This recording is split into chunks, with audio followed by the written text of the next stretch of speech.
सनातन धर्म की पुकार है। ये भागवत जो है इस पर हमारे समाज ने रोक लगाई है। मैं समाज के वरिष्ठ लोगों से ये निवेदन करना चाहता हूँ, यदि धार्मिक आस्था खत्म हो जाएगी तो ये हमारा संसार किस तरीके से चल पाएगा। जैसे ब्राह्मण लोगों को हम 1.5 लाख रुपए की भागवत करवाने के लिए दे देते हैं, तो मैं समाज के लोगों से निवेदन करना चाहता हूँ कि आप भी अपने बच्चों को भागवत शास्त्री बनाएं, संस्कृत का ज्ञान दिलाएं। इससे हमारा धर्म जो है हमेशा बरकरार चलता रहेगा, धर्म की आस्था नहीं टूटेगी। जैसे मंदिर है, अपन मंदिर में पैसा देते हैं तो धर्म नहीं होगा तो मंदिर कैसे बढ़ेगा, मंदिर में हम लोग कैसे जाएंगे। मेरे समाज के लोगों से यही निवेदन है, इस पर पुनः विचार किया जाए और धर्म का जो ये भागवत का रखा है इसको चालू रखने का मेरा ये सुझाव है।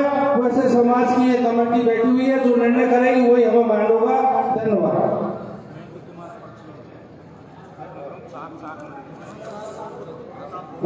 हेलो, बहुत बहुत धन्यवाद। माननीय दूसरा बैटरी डाउन हो गई। देखिए साथियों, अभी जो वक्ता है उन्होंने धार्मिक आयोजन के ऊपर बोला। मैं ये निवेदन कर देना चाहता हूँ, धार्मिक आयोजन बंद नहीं है, केवल फिजूल खर्ची जो होती है उस पर प्रतिबंध लगाया गया था। ऐसी कोई समाज की भावना नहीं है कि धार्मिक आयोजनों को पूर्ण रूप से बंद कर दिया जाए। जो फिजूल खर्ची होती थी केवल सीमित कार्य होने चाहिए, सीमित कार्य के लिए ही वो नियम बनाए गए थे। अगले वक्ता के रूप में आमंत्रण करना चाहेंगे श्रीमान बनवारीलाल मीणा, सेमला अलवर IRS है, आप रिटायर्ड लक्ष्मणगढ़ से आते हैं। आप आए श्रीमान जी और अपने विचार रखें।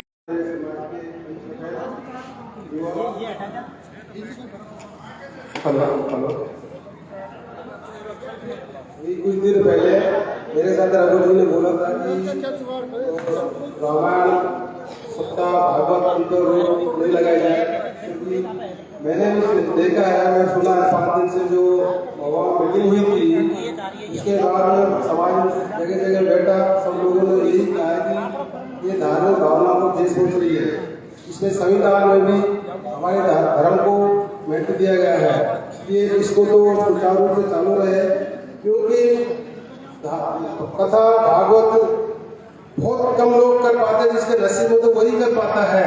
इतने लोग बैठे हुए, इनमें से मैं सोचता हूँ कुछ ही लोगों के नसीब में कथा भागवत होती है, इसलिए इसको चालू रखें तो शायद मेरे विचार से सही रहेगा। दूसरा पॉइंट जो आपने लगन का रखा है, उसमें 11 आदमी जाएंगे। मैं आपकी बात से पूर्ण रूप से सहमत हूँ, लेकिन मैंने देखा है काफी परिवार को बहुत बड़ा होता है, 10 भाई होते हैं, 10 बच्चे होते हैं, उनमें से किसको लेके जाएंगे आने में, इसमें आप विचार करें। तो कम से कम शायद मेरे विचार से 21 आदमी हो तो अच्छा रहेगा। दूसरी बात, आप समाज में कुरीतियों को दूर कर रहे हो और बुराइयों को दूर कर रहे हो, उसमें एक सबसे बड़ी बुराई तो ये है, हमारे समाज में युवा लोग गांव में बदमाशी दादागिरी पैदा हो रही है, उसमें सुधार किया जाए। उसमें सुधार का सबसे छोटा भाग तरीका यही है कि अपन पूरे समाज को सुधारने जा रहे हैं, वो लाखों लोगों को सुधारने जा रहे हैं। इससे बढ़िया तरीका ये है, अब आप अपने परिवार में 4-5 लोग होते हैं, उनको सुधार लोगों का अपना समाज एक स्वतः ही सुधर जाएगा। इसलिए सबसे निवेदन है, अपने परिवार को सुधारें, अपने बच्चों को सुधारें, तो उससे पूरा समाज में सुधार आ जाएगा। और धन्यवाद, थैंक यू। बहुत बहुत धन्यवाद। मानिए, आपने बहुत अच्छी बात कही। यदि व्यक्ति स्वयं सुधरेगा तो संसार सुधरेगा। मैं खुद सही हूँ तो मेरे लिए पूरा संसार सही है। मैं करूँगा तो मेरा घर सुधरेगा, मेरा परिवार सुधरेगा, मेरा पड़ोसी सुधरेगा, पड़ोसी सुधरेगा तो मेरा गांव सुधरेगा, गांव सुधरेगा तो मेरे आसपास के गांव सुधरेंगे। इस तरीके से सुधार की जो प्रक्रिया है वो सतत चलती रहेगी। जैसा कि आपने धार्मिक आयोजनों पर बोला, पूर्व में बोल चुके हैं, इसके बारे में पूर्ण रूप से प्रतिबंध नहीं है। अगले वक्ता के रूप में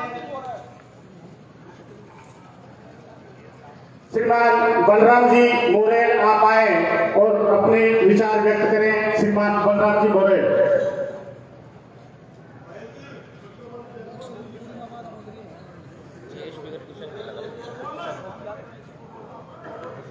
हेलो, सभी भाइयों को मेरा नमस्कार। टू द पॉइंट बात करता हूँ मैं यहाँ पे कि पाखंड और कुरीति समाज के लिए घातक साबित होगी। सभी लोग प्रयास कर रहे हैं इसके लिए, लेकिन इनके अलावा और भी पॉइंट है जो समाज को जिंदगी बहुत जरूरत है।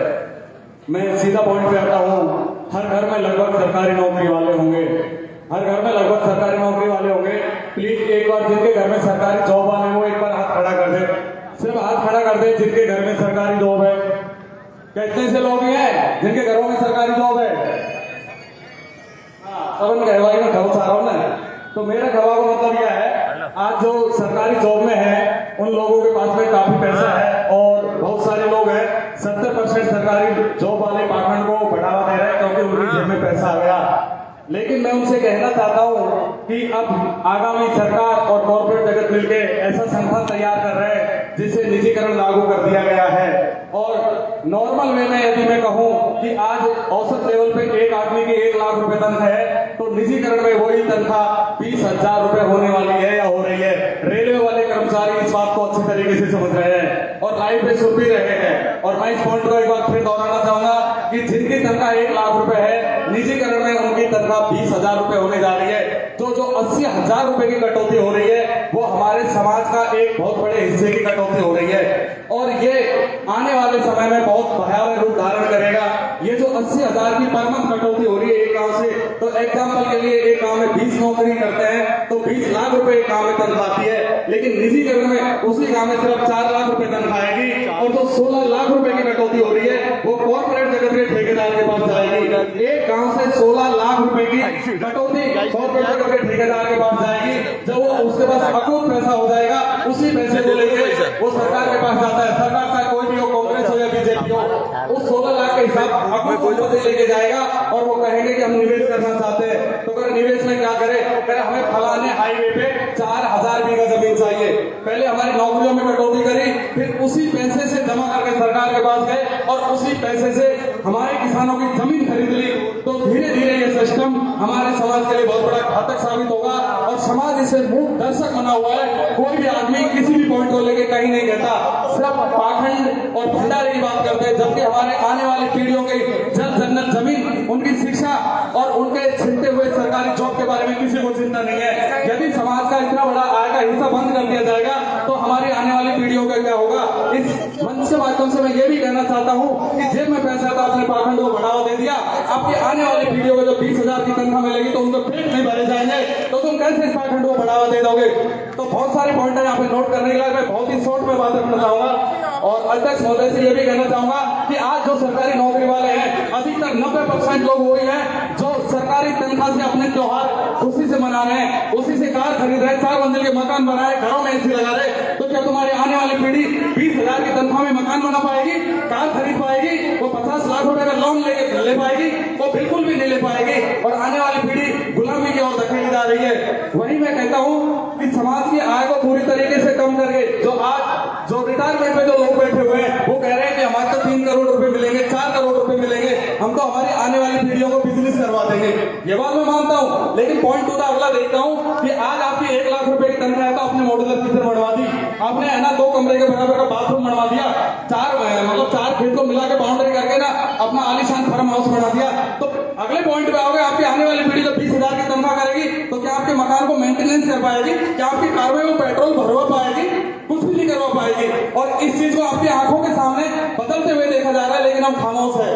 तो इसके माध्यम से मैं अध्यक्ष महोदय से कहना चाहूंगा कि मेरे पॉइंटों को नोट करें और अगली कोई भी महापंचायत हो उनमें इन पॉइंटों को भी साथ में रखे जाए कि समाज की एक बहुत बड़ी आय पे कॉर्पोरेट जगत का कब्जा होने जा रहा है।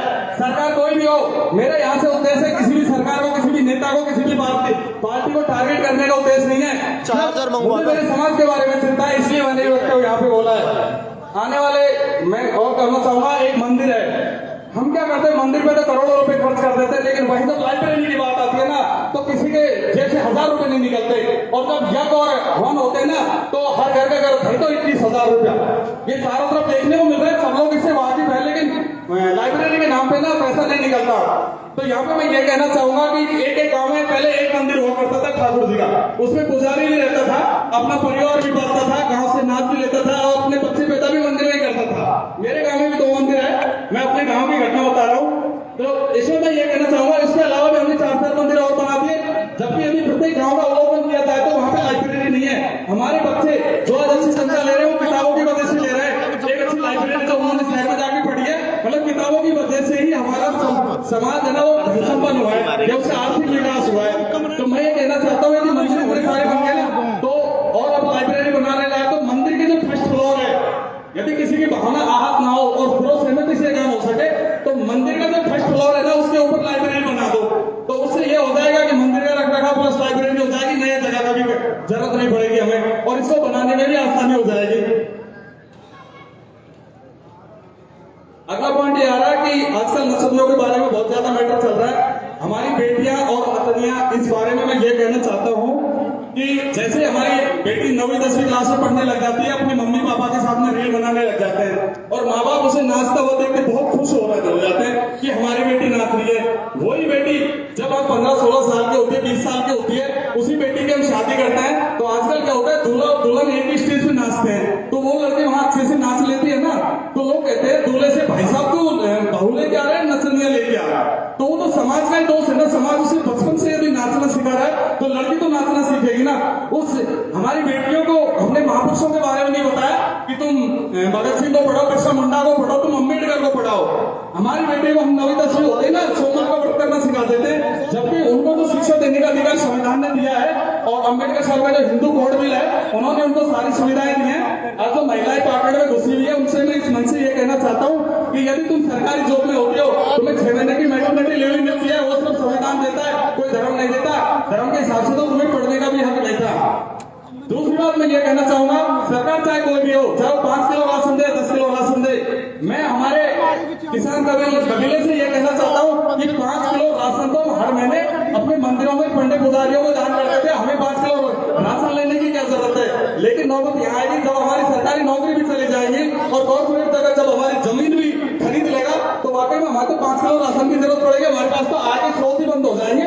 तो इसलिए मैं कहना चाह रहा हूँ इस चीज को थोड़ा सा समझो और वक्त रहते अपनी कलम चलाओ, ताकि तुम्हारे हक अधिकारों के लिए, तुम्हारे आने वाली पीढ़ियों की जमीन के लिए तुम्हें लक्ष्य चलाने नहीं पड़ेंगे। आगामी में एक लास्ट पॉइंट कहता हूँ, 26 जनवरी का महत्व। अधिकतर लोग इस चीज को नहीं जानते कि 26 जनवरी इतना तो है कि देश में संविधान लागू हुआ था इस दिन से, लेकिन उस संविधान के पीछे जो आपका इतना बड़ा विकास हुआ उसको नहीं पता। 26 जनवरी आज भी हमारे गांव में सिर्फ 2 लड्डुओं के नाम से जानी जाती है और कुछ लड़कियां नाच गाने का प्रोग्राम कर जाती है, कॉमेडी हो जाता है, इसलिए 26 जनवरी को जाना जाता है। मैं यहाँ पे सब लोगों से कहना चाहता हूँ कि 26 जनवरी हमारे लिए महापर्व है, 26 जनवरी ही हमारे लिए स्वर्ग है, क्योंकि इसी दिन से हमें हमारे हित और अधिकार मिलना शुरू हुआ था। इन हित और अधिकारों की वजह से हमें पढ़ने लिखने का हक मिला और उसके बाद हमें सरकारी नौकरियों में हिस्सा मिला और उन हिस्से से हमारे समाज को बहुत बड़ी आय हुई। और आज गाँव में जो भी 2 मंजिल के मकान है, 3 मंजिल के मकान है, 4 मंजिल के मकान है, 200 क्षेत्र में प्लॉट है, 4 गाड़ियां हैं, वो सिर्फ संविधान के मिले हित और अधिकारों से संभव हुआ था। इसलिए मैं सभी से कहना चाहता हूँ कि ये संविधान को कोई भी पार्टी न बदल सके और हमेशा हमारा संविधान जिंदा रहे। जय संविधान।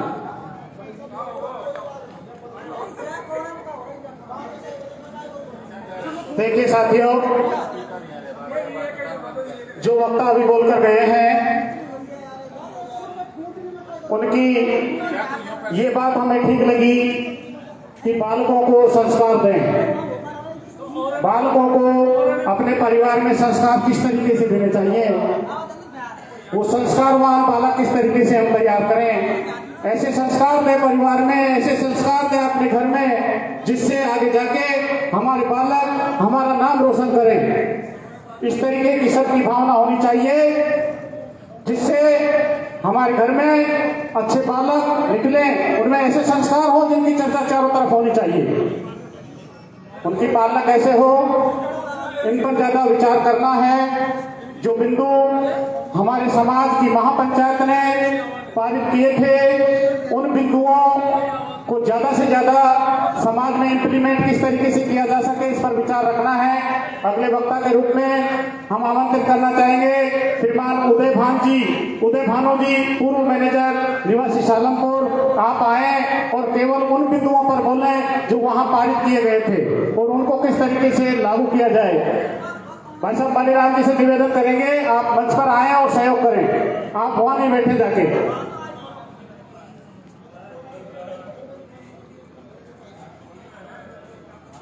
समाज के पधारे सभी गणमान्य मेरे भाइयों का मैं अंतर्मन से हार्दिक स्वागत करता हूं, सभी मंच में और मंच से जो भी यहाँ भी हैं। जैसा कि 5 फरवरी को मीन भगवान हेकड़ा समिति के बीच में समाज की सभा का आयोजन हुआ था, समाज की त्रुटियों को दूर करने के लिए।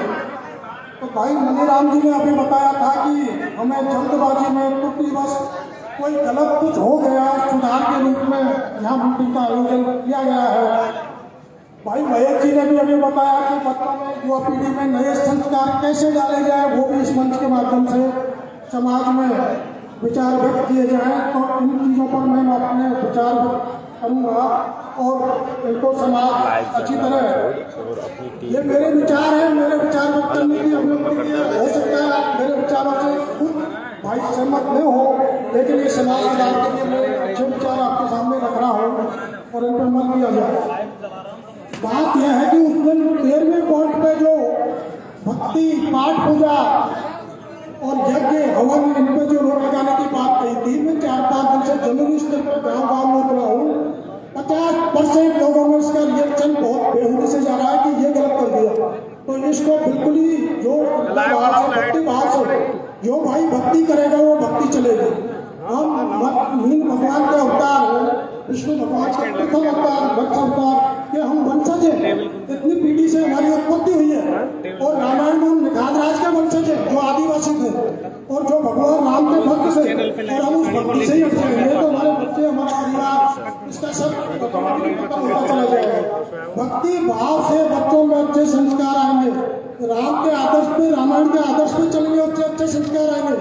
गीता के श्लोकों को अपने जीवन में ढाल के चलेंगे, अच्छे संस्कार आएंगे। भगवान ने हमें जन्म दिया है, हमें मारेगा भी वही, और हम उसी को भूल जाएंगे। तो हम क्या पहले बदलने का समय थोड़ी है ये तो अपनी एक क्षत्रियता, कट्टरता, भगवान की भक्ति, अपने अच्छे तपस्वी पैदा हुए हैं और आज भी हो रहे हैं। अपने बराबर मीणा समाज के बराबर तपस्वी भगत कहीं हुए ही नहीं और हम उस मुख्य धारा से हट जाते हैं तो हमारा समाज ऑटोमेटिकली पतन की ओर चला जाएगा। क्योंकि माँ मीन भगवान पे कुछ लोग बाहर से इस तरीके के प्रवेश कर देंगे, यही पता होता है मीना समाज से है कि नहीं, और वो मीन भगवान के बैनर पे जो पोस्टर लगेगा उसका भी इतराज कर रहे थे, मीन भगवान के मंदिर की रैली का भी इतराज कर रहे थे और वो इस तरीके की भाषा का प्रयोग कर रहे थे कि पता नहीं वो कहाँ से कोई फंड लेके आया क्या है। उनको समाज के कुरीतियों से कोई मतलब नहीं था, उनको मतलब इनसे था कि किस तरीके के मीडियाओं को फाड़ दी जाए, एक को नाम करा दिया जाए, फिर मीडियाओं की यूनिटी कमजोर हो जाएगी, उनकी संस्कृति को चोट पहुंचाई जाए। तो मीडिया मैं समाज से कह रहा हूँ, सावधान रहे ऐसे लोगों से, इनके चक्कर में आए। जैसी अपनी सांस्कृतिक धार्मिक परंपरा चली आ रही है भगवान के प्रति और उनका पालन करते हुए चले, इसमें कोई रोक नहीं है बिल्कुल ही। इनका एक विस्तार कुछ सही करे यार, सभी बता रहे हैं चैन को। लेकिन जो कोई समझ में आएगी भाइयों को धन्यवाद देना चाहता हूँ कि मेरे विचारों से सभी सहमत हो। नहीं लगाया ये। देखिए साथियों, जो वक्ता अभी बोलकर गए हैं, धार्मिक कार्यक्रमों पर पूर्णतः पाबंदी नहीं है, इनके वृहद रूप पर पाबंदी है। इनका जो फिजूल खर्च होता है उन पर पाबंदी है। मंच के माध्यम से कई बार ये अवगत करवा दिया गया है। अगले वक्ता के रूप में हम आमंत्रित करना चाहेंगे श्रीमान श्यामलाल जी मीना, पूर्व मजिस्ट्रेट निवासी टोडा भीम। माननीय आप आए और अपने विचार रखें। श्रीमान श्यामलाल जी मीना, पूर्व मजिस्ट्रेट निवासी टोडा भीम। भाई बल्लेराम जी से निवेदन है, आपकी मंच पर आवश्यकता है और मंच पर आए आप।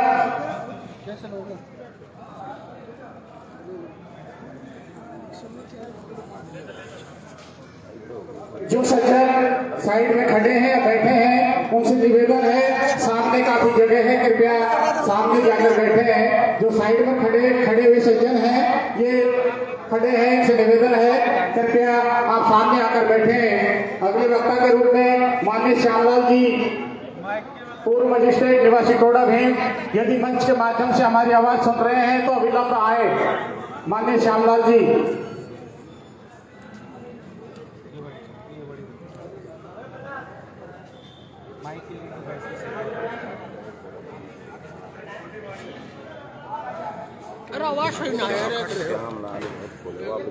पड़े और स्पीकर जैसे बोलते तो वो गूंज तो उठती है, डबल आवाज आ गूंज उठती है। तो बात सुन लो, गूंज रही है पूरा कमरा में।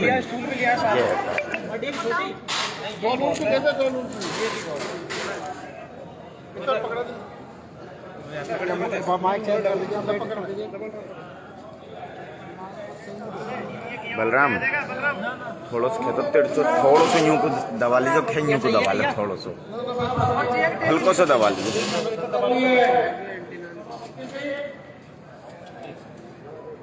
सभी प्रेरणा सरदार साथी बंधुओं, संत पटेल, जनप्रतिनिधि, नौजवान साथियों, धीरे बोले जो बात तेज कर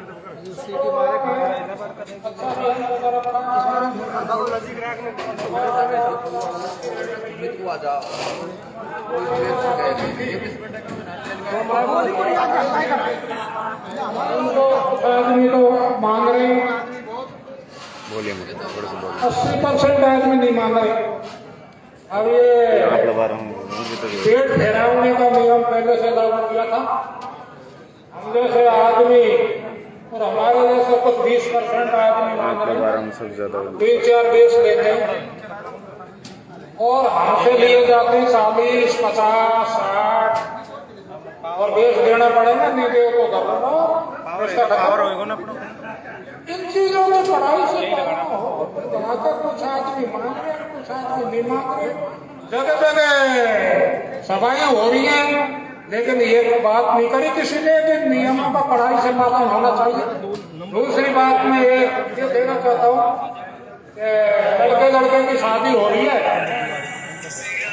तो 50 बेच लड़की वाला देगा, 60 देगा, 70 देगा। उसके बाद में रसोई का खर्चा जितना भी है वो सब वो करेगा, जेवर लड़की वाला मंगवाएगा, दहेज देगा, खड़े। उसके बाद में कि वो रहेगी वो मांडा ढकाई। अरे जब शादी होगी, घोड़ा हो गया साथ में, तो ये मांडा कहाँ रह गया, उसकी ढकनी कौन सी आ गई। तो ये मांडा ढकने के बारे में भी आप विचार करो। दूसरी बात ये है लड़के लड़की की शादी होती है या लड़की लड़की की शादी हो रही है? अरे लड़के की भी तो शादी हो रही है ना, उसमें क्या खर्चा है? एक बस लेकर के या 4 भुग्गा लेकर के आ गया, होगी बेटे की शादी और लड़की वाले का पूछ निकल गया और दिए ही चलेगा, दिए ही चलेगा। और ये क्या है? ये लालच है। इस लालच की वजह से इस बात को बढ़ा रखा है। गन्ने का रस निकालने का, एक बार गन्ना दे देता है, रस निकल आया, फिर दूसरी बार दे देता है, बच्चे पर रस निकल गया, फिर उसको तोड़ तोड़ करके तीसरी बार दे देता है, चौथी बार दे देता है और मिट्टी हो जाता है तो फेंक देता है। इस तरह से निचोड़ रहे हो आप बेटी वाले को। इस बात पे भी विचार होना चाहिए। आधा खर्चा बेटे वाला करे, सातों रात में है ये, और पूरी दिन को बैठ रहे, सब पूरी दिन को बैठ रहे, समाज को सुधार क्या सुधर रहा है, क्या सुधर रहा है? ये वो बेटे वाला बाबा तो हमारे पहले भी जाता था, मैं रख दो ना। अरे कुछ खर्चा तो बेटी वाले का कम हो गया। और महाराज 300 400 500 में मेरी मर्जी है जितनी लाऊंगा, बेस मेरी मर्जी है जितने लूंगा।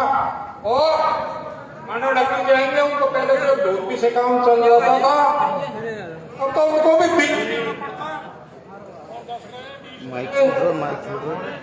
ऐसे ही गोद भराई में वो गोद भराई कर बंद खा हुई है चल रही है वो तो इस तरह की जो बातें हैं उनका सख्ती से पालन करो। जो 20% आदमी मांग रहे हैं वो तो नुकसान ही नुकसान में है, वो तो ज्यादा से ज्यादा तो देने वाले हैं और कम से कम में देने वाले हैं। तो इन सारी बातों पर विचार करना चाहिए।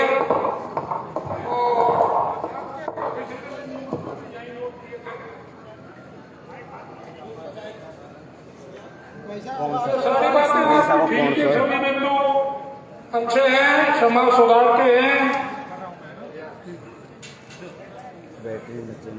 वो ज्यादा आदमी जाते थे लगी है। एक तो ये है कि यज्ञ हम हिंदू हैं, अरे हिंदू है ना अपने सनातन धर्म को मानने वाले हैं ना, हिंदू है ना हमें। गीता जी के 3रे अध्याय में लिखा हुआ है आदमी की उत्पत्ति अन्न से होती है, अन्न की उत्पत्ति वृष्टि से होती है, वृष्टि यज्ञ से होती है। यज्ञ भगवान ने बनाया, भगवान यज्ञ में प्रतिष्ठित है, भगवान है वो यज्ञ में स्थित है। हम शासक कौन रहे हैं, हमारे मीणा सरदारों ने 22 पीढ़ी 800 वर्ष राज किया और हम शिव जी के उपासक रहे। और बड़े बड़े शहर जयपुर जैसों में सैकड़ों मंदिर मीणाओं ने बनाए, मीणा राजाओं ने और उनके वंशजों ने। आप ये कह रहे हो यज्ञ मत करो तो फिर के नमाज पढ़ना चाहते हो, नमाज पढ़ाओगे के मीणान को यात्रा में मत जाओ, भगवान के मंदिर में मत जाओ, समाज को काम लेना चाह रहे हो। ऐसे तो 100 एमपी भी हैं, हमने उनसे कहा कि भाई आप यदि हिंदू धर्म को सनातन धर्म को नहीं मानते हो तो आप मस्जिद में जाओ ना, नमाज पढ़ो ना, हमको तो हिंदू ही रहने दो। हम तो सनातन धर्म को मानते हैं, हिंदू ही हमारे बाप दादा मानते रहे, हमारी 14 पीढ़ी मानती आई है और आने वाली पीढ़ी हम भी मानती रहेंगी। तो इन चीजों में गहराई से विचार करा। ऐसे लोग हैं राजनीतिक, उनको फंडे होती है बाहर से, पैसा मिलता है उनको और इसलिए ये कुरीति चलाते हैं।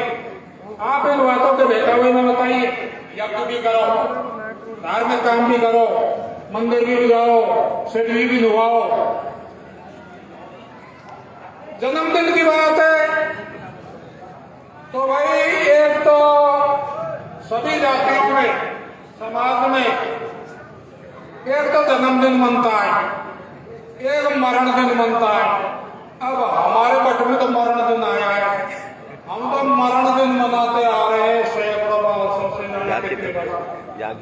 अब कोई जन्मदिन मना रहा है तो उसको मनाना है भाई, जन्मदिन तो 736 यात्रा में मनता है, लेकिन यह है कि कोई खर्चा नहीं होना चाहिए। हमारा मतलब खर्चा कम करने का ही तो है, हमारा मतलब समाज की जो धार्मिक रीति रिवाज है उनको खत्म करना थोड़ी है।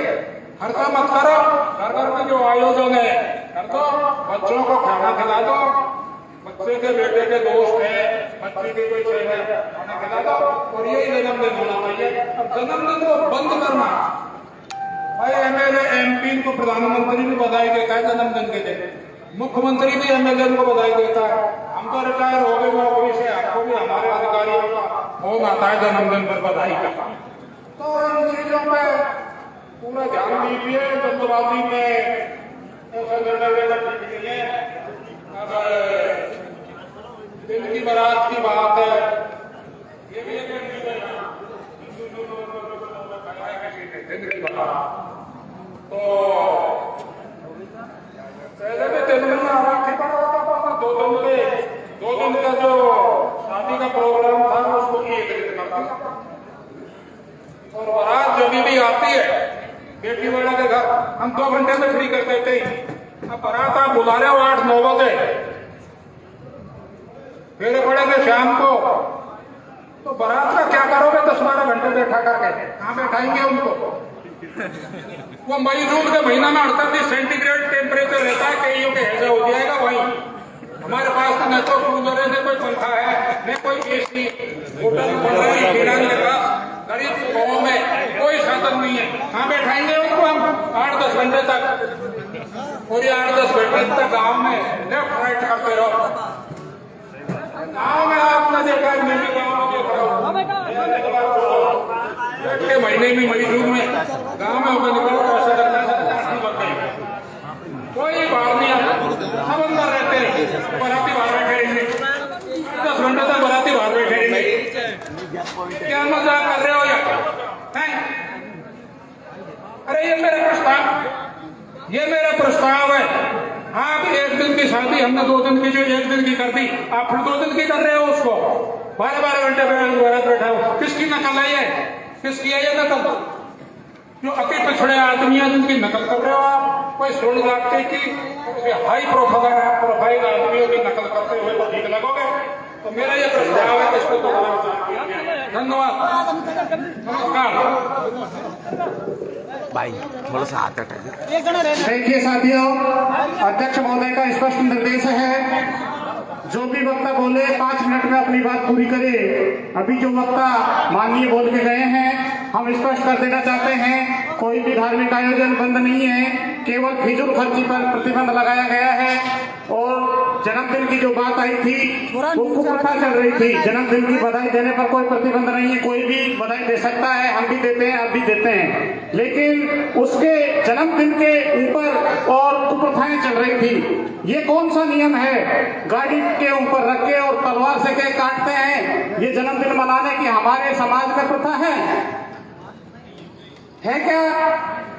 तो ये कुप्रथा है। इस कुप्रथा को बंद करने के लिए हमारे पूरे समाज गंगा ने और इसको बंद करने का निर्णय दिया गया था। साथियों, अगले वक्ता के रूप में आमंत्रित करना चाहेंगे माननीय बाबूलाल जी भजेड़ा, आप आए और सीमित समय में अपनी बात रखें। और केवल बात इन बिंदुओं पर रखना है कि जो बिंदु वीर भगवान मीना ठेकड़ा की पंचायत में पारित किए गए थे, उन बिंदुओं को लागू किस तरीके से किया जाए, कैसी योजना बनाए जिससे उन बिंदुओं को हमारे समाज में पारित किया जा सके, लागू किया जा सके। माननीय बाबूलाल जी भजेड़ा, आप आए और सीमित समय में अपनी बात रखें।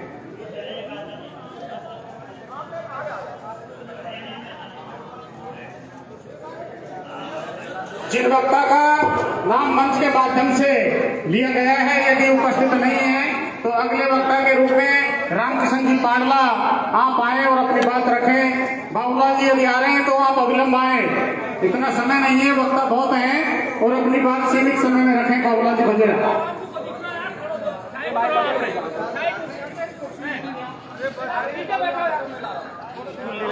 जो सज्जन इस बरामदे में खड़े हैं उनसे निवेदन है, कृपया आप सामने आ जाएं। जो सज्जन इधर खड़े हुए हैं, मंच के माध्यम से आपसे निवेदन है, कृपया आप सामने आ जाएं।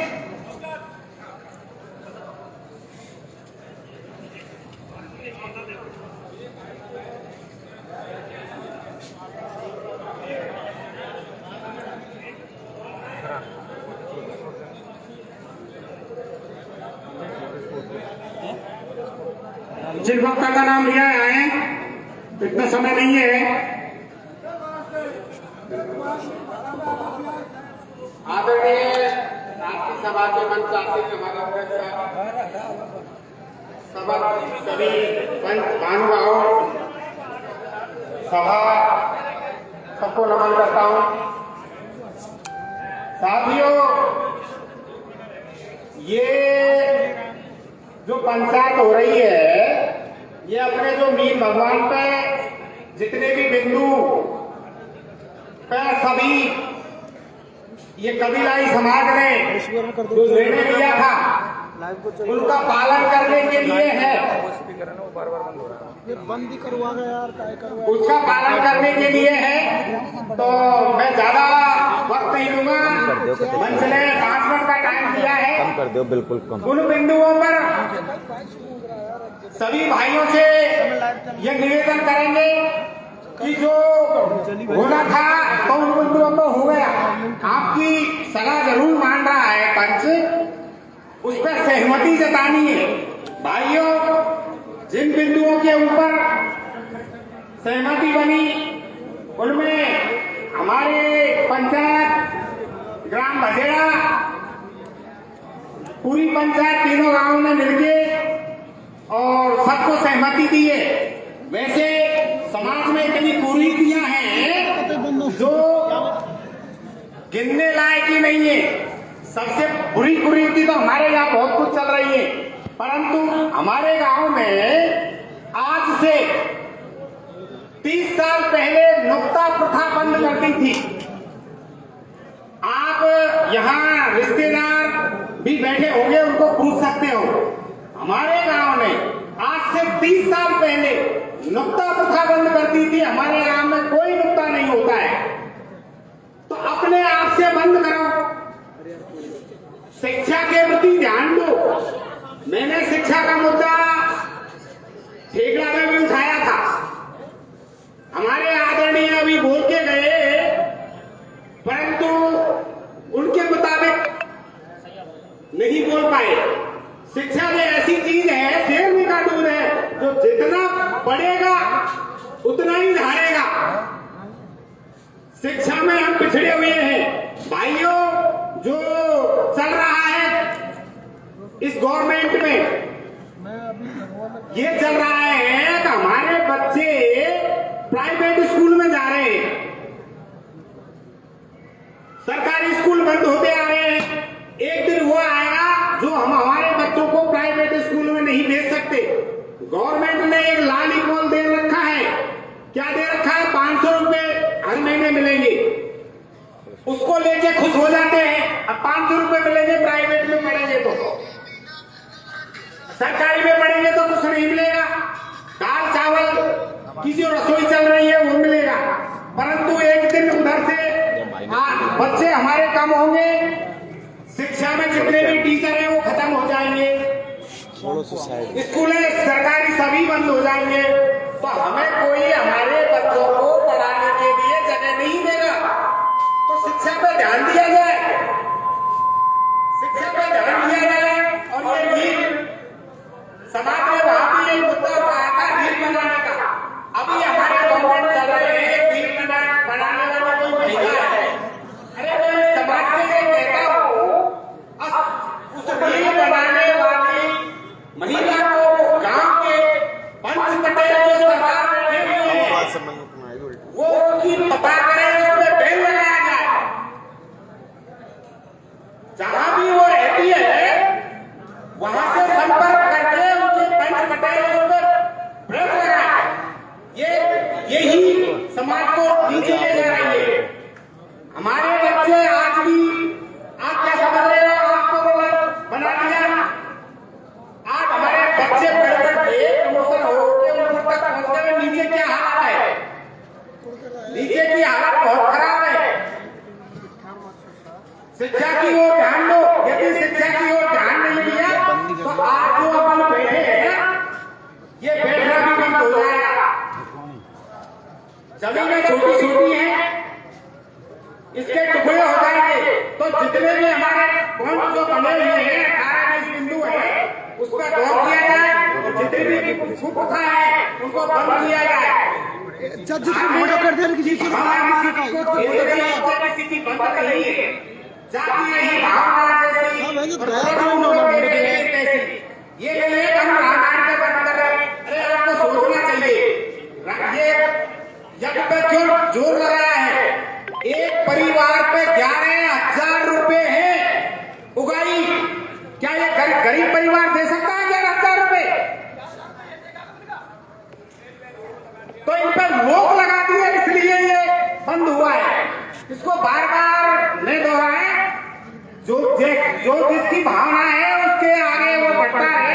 मंदिर जाने की कोई रोक नहीं है, रामायण करने की कोई रोक नहीं है। तो मैं समाज मंच के माध्यम से यही निवेदन करूंगा, जो भी हमारे बिंदु हैं वो हमें मंजूर है। हमारी पंचायत में इस पंचायत को, जो हमारी कबीलाई पंचायत है, उसे समर्थन दिया है और सभी से मैं आशा करूंगा अब सभी गली चौराहों पे भी मिलके और इनको आगे बढ़ा जाए। धन्यवाद। इसी के साथ मैं वाणी को प्राण देता हूँ। बहुत बहुत धन्यवाद माननीय। देखिए साथियों, जैसा कि इस पंचायत का मुद्दा है कि इन नियमों को कैसे लागू किया जाए, किस तरीके की व्यवस्था की जाए, आप सबने सोशल मीडिया के माध्यम से सुना होगा, देखा होगा।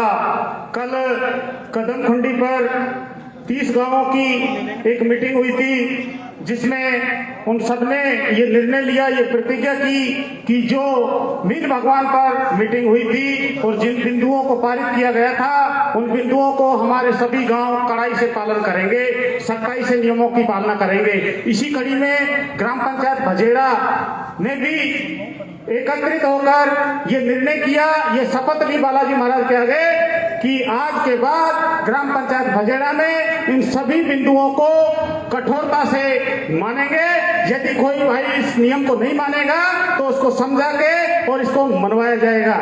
इस बात पर हमको चिंतन और मनन करना है, किस तरीके से हमको इन नियमों को पालन करवाना है। समाज के बंधुओं से अगले वक्ता के रूप में हम मंच के माध्यम से आमंत्रित करना चाहेंगे युवा साथी जोशीले भाषण देते हैं, जवान सिंह जी मोचा।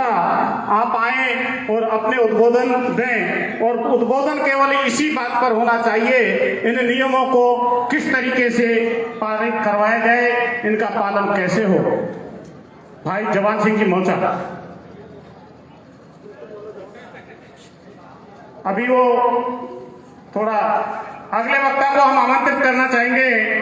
रामकिशन जी पाड़ला, आप आए और अपने विचार रखें। रामकिशन जी पाड़ला।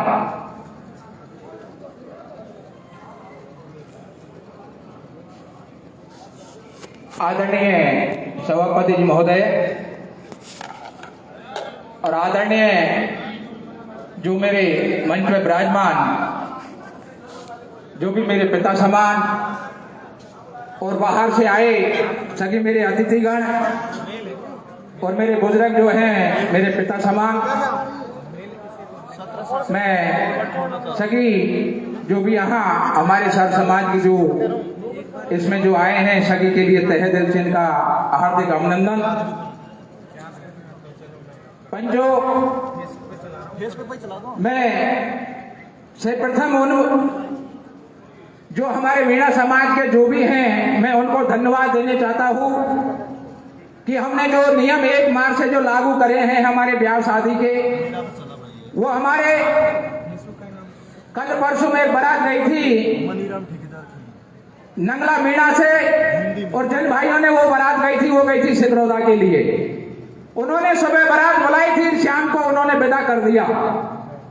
कल भी हमारे पास में एक दौर का गांव में लगन टीकान का प्रोग्राम हुआ था, जिसमें जो भेष आए थे वो हमारे जितने भी हमारे समाज के जो थे उनके 3 भेष रखकर और जो बाकी के भेष थे उनको वापस कर दिए। मैं प्रथम उन्हीं को धन्यवाद देना चाहता हूँ कि जो हमारी गुर्जियां हमारे वीर भगवान से जो चालू हुई हैं और उनका हमारा मान सम्मान बढ़ रहा है। मैं बहुत बहुत धन्यवाद देना चाहता हूँ कि जो हमारे सर समाज में जो सुधार है इस पे ध्यान दें और जितने भी हमारे बुजुर्ग हैं पंच पटेल हैं इनसे हाथ जोड़कर निवेदन है कि सर समाज हर जगह नहीं हो सकती, क्योंकि मीर भगवान पर हुई थी और दूसरी महापंचायत आपके बीच में है। तो जितने भी हमारे नवयुग हैं हमारे बुजुर्ग हैं सभी से हाथ जोड़कर निवेदन है कि जो ग्राम पंचायत की जो हमारी है, ग्राम पंचायत पर हर गांव में प्रत्येक गांव में एक पंचायत होनी चाहिए, जिससे हमारे जो भी कुर्तियां जो हमारे पंचों ने जो हमको दी है इनकी पालना हो सके। इतना ही कहकर और मैं प्रणाम करता हूँ। धन्यवाद। जय जवान जय भारत। बहुत बहुत धन्यवाद माननीय। अगले वक्ता के रूप में मंच के माध्यम से आमंत्रित करेंगे डॉक्टर अशोक अर्शी पटेल साहब। आप आए और अपने विचार रखें। मानिए बहुत अच्छे विचार हैं, आप समाज सुधार के ऊपर काफी ज्यादा बोलते हैं, बहुत अच्छा बोलते हैं। आप आए और अपने विचार रखें। माननीय डॉक्टर अशोक अर्शी पटेल निवासी सो। स्टेज पर पहुंचवा दीजिए, कोई सा वजह दे रही है।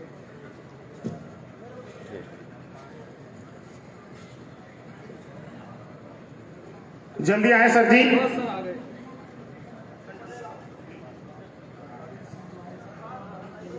श्रीमान जी 5 मिनट में अपनी बात को पूरा करेंगे। अच्छा बोलते हैं, बहुत अच्छा बोलते हैं। सर मैं कोशिश करूंगा 5 मिनट से भी कम समय में अपनी बात रखूं, लेकिन कुछ महत्वपूर्ण बातें बहुत जरूरी है, क्योंकि कुछ लोगों ने समाज को गुमराह कर दिया, जिनको पता नहीं, स्कूल जाके देखा नहीं, समाज को गुमराह कर दिया। तो मैं कुछ बातें जरूर आपके सामने रखूंगा। तो सबसे पहले तो मेरे समाज के महान पुरखाओं को मैं कोटि कोटि नमन करता हूं, और मेरी मां प्रकृति को कोटि कोटि नमन करता हूं, और जो मेरे महान कबीलाई सरदार समाज के यहां बैठे हुए हैं उनको प्रणाम और जोहार करता हूं। साथियों, कुछ लोग अभी बात कर रहे थे कि हम तो हिंदू हैं। मेरी बात सुनना, उसके बाद में अगर किसी को कोई दिक्कत हो बिल्कुल समाज के सामने लाइव हो जाएगा। करोड़ों लोग मुझे देख रहे हैं, अकेला अशोक खर्च नहीं बोल रहा है, समाज के लाखों लोग आपकी, करोड़ों लोग आपकी आवाज बोल रही है आपके सामने। तो साथियों, मैं आपको बता दूं, मैं पीएचडी किए इतिहास से, और हमारा 1872 में जब इस देश की पहली जनगणना हुई तब से लेकर के 1951 तक इस देश में अलग से हमारी जनगणना होती थी, उसमें हमको आदिवासी लिखा जाता था। और संविधान में जो आरक्षण है वो भी एसटी का मतलब होता है शेड्यूल ट्राइब का मतलब होता है आदिवासी। तो हमको आरक्षण मिला आदिवासी होने के कारण, न कि हिंदू होने के कारण। आप अच्छी तरह इन बातों को समझ लो। और 1951 में जब इस देश की जनगणना हुई, जब भारत आजाद हुआ, तो धोखे से हमारे साथ गद्दारी की गई, और हमारा जो अलग से ट्राइबल कॉलम कोड था, आदिवासी धर्म कोड था, उसको हटा दिया गया और हमको जबरदस्ती हिंदू बना दिया गया। और आज भी हमें जो आरक्षण है वो आदिवासी होने के कारण है। इस देश में एक समय हम 100% हुआ करते थे, लेकिन आज दुश्मन ने हमको कतर कतर के कोई हिंदू बना दिया, कोई मुसलमान बना दिया, और कोई ईसाई बन गया। हमारी संख्या इस देश में 8% रह गई है। इस पूरे देश में हमारा पूरे देश पर राज हुआ करता था। जयपुर से लेके आप चले जाओ चित्तौड़गढ़, इधर कहीं उज्जैन चले जाओ, कहीं चले जाओ, पूरे देश में आदिवासियों का शासन हुआ करता था। और हमें जो आरक्षण है वो आदिवासी होने का कारण है साथियों।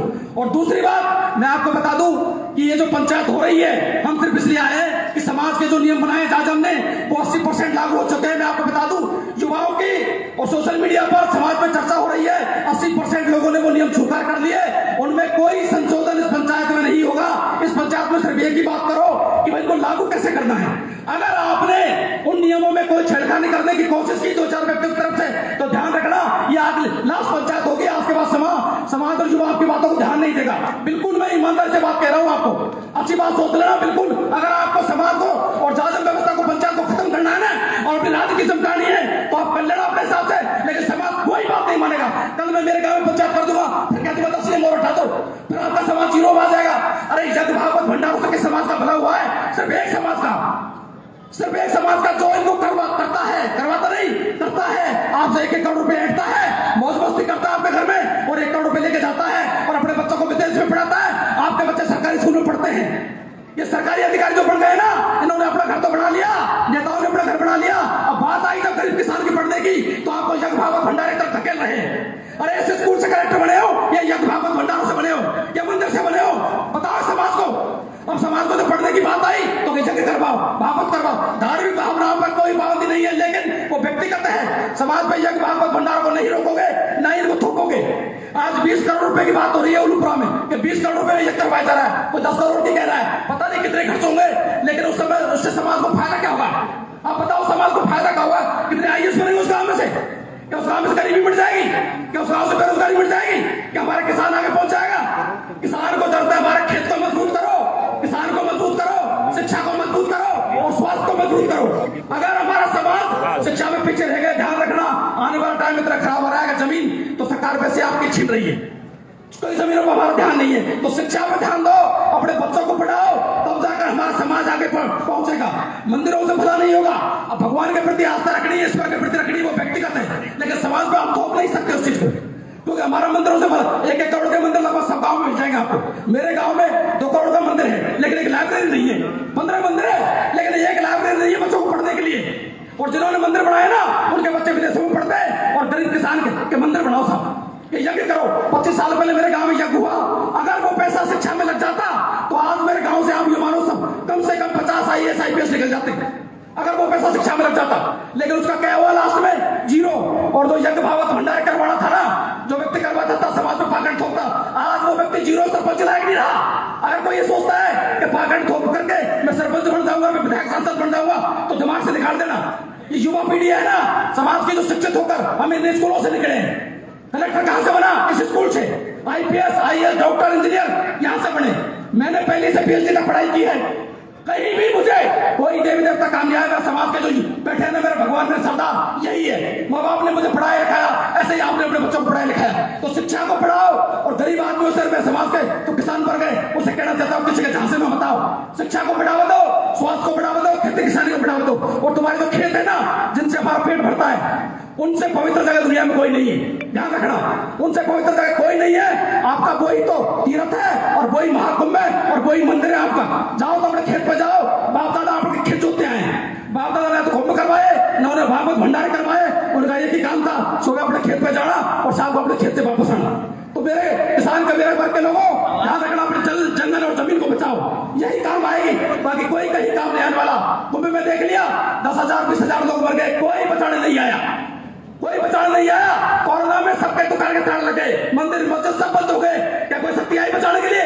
इंसान ने इंसान की मदद की। तो ध्यान रखना, अंधविश्वास पकड़ना सबसे बड़ी त्रुटि है। अगर इस पे आपने सहमति दी तो ध्यान रखना, पर बाद में आप पंचायत करते रहना। सभी को मेरा जोहार। जय जय आदिवासी, जय मीणा समाज, जय बिरसा मुंडा, जय छोटनलाल, जय पेरियार, जय आदिवासी। बहुत बहुत धन्यवाद मानिए। देखिए साथियों, अभी हमारे सामने वक्ता ने जो विचार रखे, ऐसी कोई मंशा नहीं है इस मंच की। जो समाज ने नियम पारित किए थे वही नियम रहेंगे, कोई संशोधन नहीं होगा। केवल ये विचार करना है कि इन नियमों को किस तरीके से पालन करवाया जाए समाज में। ज्यादा से ज्यादा इन नियमों का पालन किस तरीके से करवाया जाए। युवाओं के साथ हैं, युवाओं के बिगड़ हमारा कुछ भी नहीं है। युवाओं के अनुसार ही उस पंचायत ने इन नियमों को पारित करवाया था। आप क्या सहयोग रहेगा, आपका बिना साथ के ये समाज आगे नहीं बढ़ सकता। भाई आपने अच्छा कहा, शिक्षा पर ध्यान दीजिए, शिक्षा से अपने बच्चों को आगे बढ़ाइए। अगले वक्ता के रूप में हम आमंत्रित करना चाहेंगे माननीय रमेश जी मेहर समलेटी, आप आएं और इस पर अपने विचार रखें कि इन नियमों को किस तरीके से हम समाज के अंदर ज्यादा से ज्यादा इनकी पालना करवा सकें। माननीय रमेश जी मेहर समलेटी। आदरणीय बुजुर्ग पंचों, युवा साथियों, अध्यक्ष महोदय, भाइयों, आप सभी आते हो और हम जैसे सभी वक्ताओं के भाषण सुन के चले जाते हो। सच्ची बात तो यह है कि नियम वही लागू होंगे जिसका हम स्वयं पालन करें। अगर हम पालन कर रहे हैं तो हमारा पड़ोसी भी पालन कर रहा है। और सबसे बड़ी समस्या, ये नियम तो लगभग सभी धाप चुके हैं, इसलिए लगभग यहाँ तो यही मान लो कि ये नियम तो लागू कोई, जब तक ये छोड़ा छोड़ी का रम्मा सबसे कि बेटी जिस घर में तू जा रही है वहां भी एक माँ रहती है। और जो पिता अगर अपने पुत्र से ये कहेगा कि बेटा जो आई है, जितना अधिकार तेरा इस घर में अब तक था वो अधिकार इस बहू का भी है। हम क्या करते हैं, साधनों से शादी करते हैं, कार से शादी कर ली, दहेज से शादी कर ली, गहनों से शादी कर ली, बीमारियां हो रहा है। और हम जैसे पंच जने जो स्वयं तो दागी रहते हैं और समाज का ठेका ले लेते हैं। जब सामने वाला हमारी ओर करता है कि यार इसने तो गलत नीति से कमाया तो हम भी गलत नीति से चलते हैं। समाज की जिम्मेदारी, गांव की जिम्मेदारी उसी व्यक्ति के को दो कि जिन्होंने किसी भी नीति से पैसे जोड़ा, पावर जोड़ी, हमने समाज का ठेका उन्हें को दे दिया। जैन समाजों को देखिए, जैन समाजों में पकौड़ी करने वाला व्यक्ति भी उस ट्रस्ट का मालिक है, अरबपति नहीं। हमारे यहाँ जो ज्यादा लूट के लिए आया वो समाज का ठेकेदार हो गया। हमारा समाज का पतन यहाँ इसलिए हुआ है। अब प्रत्येक व्यक्ति पालन ये करना चाहिए। ये बताओ कि लड़के वाले की तो सब जिम्मेदारी होगी, लड़की वाले की नहीं हुई। क्या कभी किसी ने ये जिम्मेदारी ली है कि लड़की वाला अपने घर प्रोग्राम कर और लड़के वाला अपना पूरा प्रोग्राम कर? आप सोचो 10 गाड़ी, 20 गाड़ी, 50 गाड़ी, 100 गाड़ी बोलेरो कितने पैसे में बैठती हैं। हम लड़की वाले के पास जा रहे हैं, वहां लड़की वाले के तो भोजन बिगड़ गया, हमारा साधनों में पैसा खर्च। अपनी फैमिली वाले वो जाकर बच्ची को लेके आ जाए और अपना पूरा जो प्रोग्राम है वो लड़के वाला अपने घर पे कर और लड़की वाला को छोड़ देते।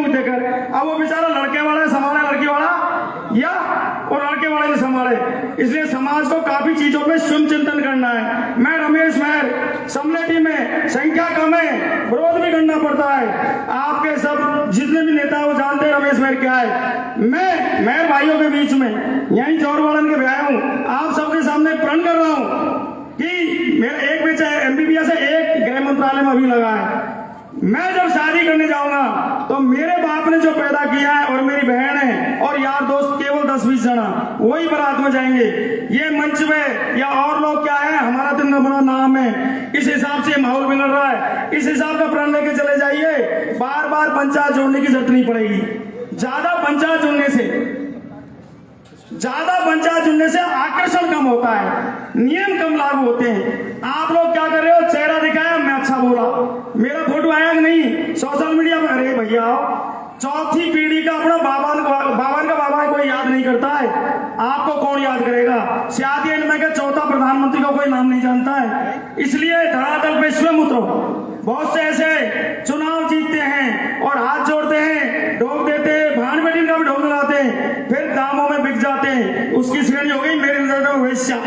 और वो समाज का ठेका लेगा, वो समाज की जिम्मेदार लेगा, तो कहेगा पहला तू तो सुधर भाई, तेन तो 25 लाख घुमा लिया, मुझे तो घुमा लिया बात है। यहाँ मामलों में लड़ समाज को जब तक बेदाग व्यक्तियों को आप लोग मंचों पे नहीं लाएंगे, बेदाग व्यक्तियों को पद नहीं देंगे, जैसे गांव में हो, तहसील में हो, तब तक समाज की नहीं बनेगी। कोरा भाषण दीजिए, सुन के चले जाऊंगा, खोकेल पे बात करेगा, फला ऐसे बोलो, फला गलत बोला।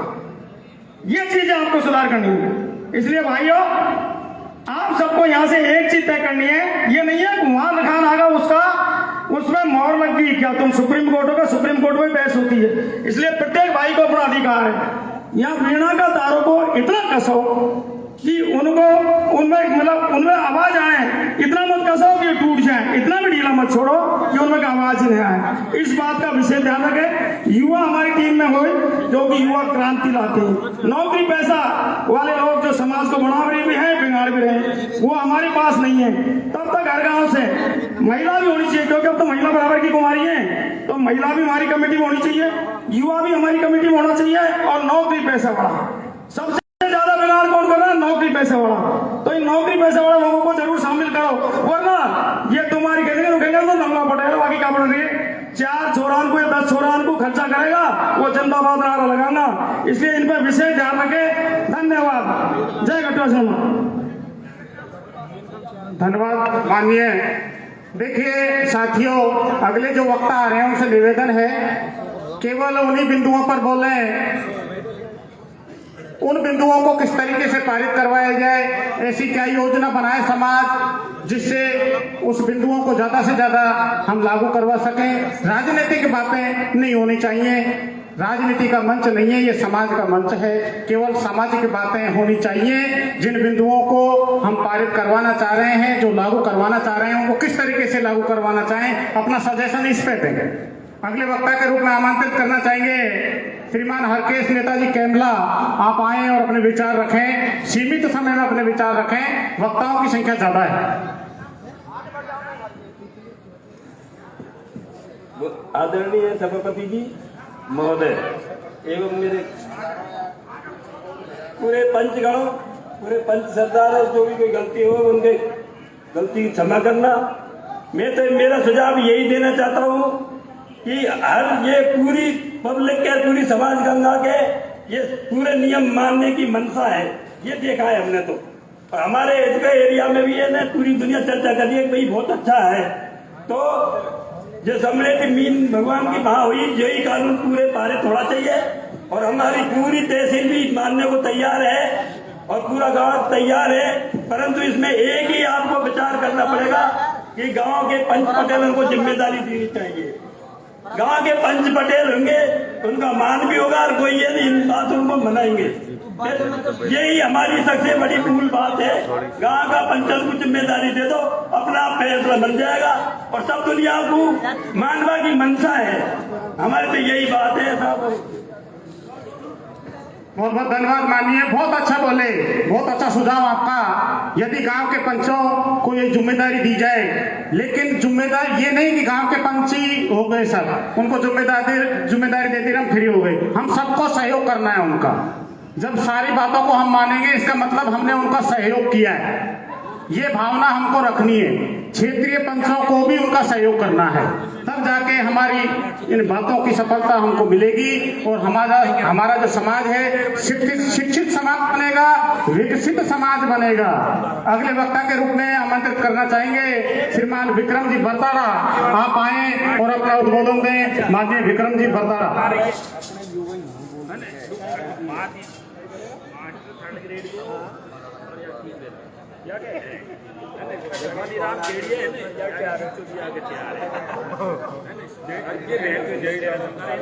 आदरणीय सभापति महोदय, मंच पर बैठे पंच पटेलों, सभी समाज के कर्णधारों, माताओं, बहनों, देखिए अभी ये शायद दूसरी पंचायत है। पहली पंचायत उधर हुई थी अभी कुछ दिनों पहले महुआ में। आप एक चीज समझें, ये सुधार क्या है, क्यों करना चाहते हैं हम? कभी आपने मंथन किया है कि सुधार करना क्यों चाहते हैं कुरीति का? आपको मैं इसका पृष्ठभूमि बताता हूं। 2015 में एक मुहिम चलाई गई थी। 2015 में आपको याद होगा, जगह जगह गांव में पंचायत करी थी और उसमें यह निर्णय लिया गया था कि कुछ रीतियां, कुछ कुरीतियां ऐसी पनप रही हैं समाज में जिससे गरीब मार हो रही है, गरीब आदमी पिस रहा है। इसलिए उन कुरीतियों को हटाने के लिए मुहिम चलाई गई थी। आपको पता है ना ये चीज? अमीर आदमी के लिए कोई कुरीति नहीं है, वो तो पैसे निकालेगा और अपनी मर्जी जो कर देगा। इसका उद्देश्य सिर्फ एक है कि समाज का 90% व्यक्ति गरीब है और उस गरीब की जो मेहनत की, खून पसीने की कमाई है, वो फिजूल खर्ची में ना जाए। ये उद्देश्य लेकर ही ये समाज सुधार की मीटिंगें आयोजित की गई थी 2015 में। मैं समझता हूं कि साल भर उन सभी कुरीतियों को हटाने के लिए, उनके लिए सभी ने प्रयास किए। जैसे उदाहरण देता हूं मैं आपको, पेट पैरावनी का एक सिस्टम बनाया गया था कि पेट पैरावनी में जिस पेट से जो बच्चा हुआ है उसकी शादी है, तो उसकी जो लाइन में जितने भी लोग हैं, 4 है, 5 है, 6 हैं, उनके कपड़े आएंगे और वो कुछ समय तक तो माना गया। उसके बाद में कुछ पैसे वाले आ गए साहब, उन्होंने पेट वेट कुछ नहीं, गांव पैरावनी चालू कर दी। उन्होंने 50-50, 100-100 बेस मांगने लग गए। जब हुआ क्या कि जो हम जैसे लोग पेट पैरावनी कर रहे थे, हमारी भेड़ बेटी हमें कहने लगी, भाई साहब आपने तो हमको ओलंदा दिलवा दिया, हमारी गौरानी जेठानी यूं है, मैं तो खुद ऑर्डर बैठी है, हमने तो उड़ाए को नहीं। तो यह बहुत बड़ा कलेश होगा। उसके बाद में धीरे धीरे क्या हुआ, पेट पैरावनी बंद कर दी गई और आप जो मर्जी जो मंगाता है, मतलब गांव में भात में ले गो या लगन में देखो, अरे नहान को भी नहान को बेस मंगा रहे। तो अब बात बताऊं मैं आपको, अगर 50 बेस आ रहे हैं, 50 बेस की कीमत, एक 500 रुपए का बेस तुम्हें 1000 रुपए का मिलता है। 50 बेस मतलब 50,000 रुपया एक गरीब आदमी का खून पसीने की कमाई, और उन बेसों को कोई पहनता नहीं है, वो बेस घूमते रहते। तो उद्देश्य ये था कि वो जो फिजूल खर्ची का पैसा है उसको भेड़ बेटी को तबका आर्थिक रूप से कमजोर ना हो। अब फिर से क्या हुआ कि फिर चालू हो गया, अब दोबारा फिर से ये मीटिंगें चालू कर रहे हैं। तो जैसे अब गोद भराई ले लीजिए, गोद भराई कौन की हुई है कि हम में से कोई सा गोद भराई कभी कहा जाए? गोद भराई में 25-25 जाएगा, बेस पेयर आ जाएगा। क्यों भाई, क्या मतलब होता है इस चीज का? अरे सिंपल सगाई करो, ब्रांड तो मिलती, तो सगाई हो गई, बेस बैंक ले, फिर वो जो भात आ गो, भात पे फिर कपड़ा मांग ले, फिर लगन जा रही है, टीको जा रहा लाल टीको भाई, और टीको दहेज का अग्रिम भुगतान, और हम जाते लारे फिर भीड़ में, अरे सत्यानाश करे पड़े क्यों ब्याह को, जे टीका में जाए ना, उस ब्याह में कोई दूसरे कोई आता ही नहीं वहां पर। क्या होता है टीका भाई? ये टीका इसलिए यहाँ जो पंचायत हुई महुआ में, उसमें गोद भराई बंद कर दी थी। आप सहमत हो गोद भराई बंद करने से? हाथ खड़े करो, सहमत है? टीका कोई नहीं जाएगा, सिर्फ लगन जाएगी 5 लोगों की। ये पारित हो गए ना, तो अब इसमें कोई जो नियम बने हैं ना, उन नियमों में कोई भी अगर संशोधन होना है तो विशाल पंचायत करानी पड़ेगी। कोई लेकिन संशोधन की सरकार नहीं है, सारे नियम बन चुके हैं, अब कोई संशोधन नहीं होने वाले। कोई आगे अगर कहता है कि समस्या है? अरे सबको समस्या है यार। 90% समाज का आदमी गरीब है। 2 पैसे किसने कमा लिए, वो आदमी अगर संशोधन करवाना चाहता है या नियमों की पालना करना तोड़ना चाहता है, उसके साथ समाज नहीं रहेगा।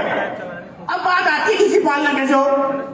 मेरा निवेदन है इसकी पालना सबसे पहले तो ये पंच पटेल बैठे हुए हैं, ये जिम्मेदारी लें यहाँ पर कि हम यहाँ जो शपथ लेके जाएं कि हम हमारे गांव में जितने भी पंच पटेल हैं उनको कहेंगे कि जो ये 18-17 नियम बने इनका अपने अपने गांव में पालन करें। पहला काम तो ये करना पड़ेगा। दूसरा काम क्या होगा, जो अधिकारी वर्ग के लोग हैं वो चाहे तुम भाई खूब पैसा कमा रहे हो, लेकिन तुमको कोई अधिकार नहीं दिया किसी ने कि तुम उस पैसे की वजह से समाज में कुरीति फैलाओगे।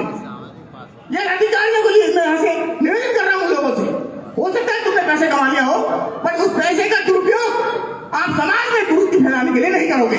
आप अमेरिका जाओ, पैसे लेके यार घूम के आओ, बच्चों के साथ जाओ, लेकिन समाज में कुरीति नहीं फैलाएंगे। तीसरे युवा वर्ग साथी, युवा साथी, आप लोगों की जिम्मेदारी बनती है ये नियम पारित हो गए तो इनको लागू कराने के लिए आपको आगे आना पड़ेगा। और चौथा तो सबसे महत्वपूर्ण काम है वो है मेरी माता बहनों से। माता बहन चाहे पेट पैरा नहीं हो चाहे कोई हो, जिद नहीं करेगी। आज के बाद जो नियम बन गए हैं उन नियमों का पालन करने में वो भी सहयोग करेंगी। ये 4 पहलू में 4 लोगों का साथ दे देंगे तो मैं समझता हूं कि ये सारे नियम आराम से धरातल पर लागू हो जाएंगे। अब एक बात और कहना चाहूंगा मैं, कुछ लोग सोशल मीडिया पर पंच पटेलों को गाली गलौज करते हैं, ये अच्छी बात नहीं है। कुछ लोग धमकियां देते हैं, ये अच्छी बात नहीं है। आप लोग देखें कि आपके गांव का कौन आदमी पंच पटेलों के साथ बेहूदगी कर रहा है, बुरी टिप्पणी कर रहा है, आप उनके घर वालों से बात करिए। मेरे को मालूम चला कि कुछ श्री पटेल जी के लिए भी कुछ लोग बदतमीजी कर रहे हैं, वो अच्छी बात नहीं है। ये सबको बता देना चाहिए कि समाज के मैटर में आप अपनी व्यक्तिगत टिप्पणियां नहीं करेंगे। ये आप सब लोग इस बात का ध्यान रखें। और लास्ट में एक बात और कहूंगा कि भाई देखो ऐसा है, नौकरियां तो मिलेंगी नहीं ज्यादा, इसलिए थोड़ा सा जो है कुछ नई चीज, नए धंधे पाने के लिए लड़कों बच्चों को उसकी ओर दौड़ाओ। सबको नौकरी नहीं मिलेगी, इसलिए आपके खेती बाड़ी से जुड़े बहुत धंधे हैं। मैं उदाहरण देता हूं आपको, आज की डेट में सरकार बहुत सारी योजनाएं ला रही है, जैसे पॉली हाउस का नाम सुना है, ग्रीन हाउस का। ऐसी स्कीम लेके आ रही है गवर्नमेंट, जिसके माध्यम से आप अपने युवाओं को रोजगार दे सकते हो।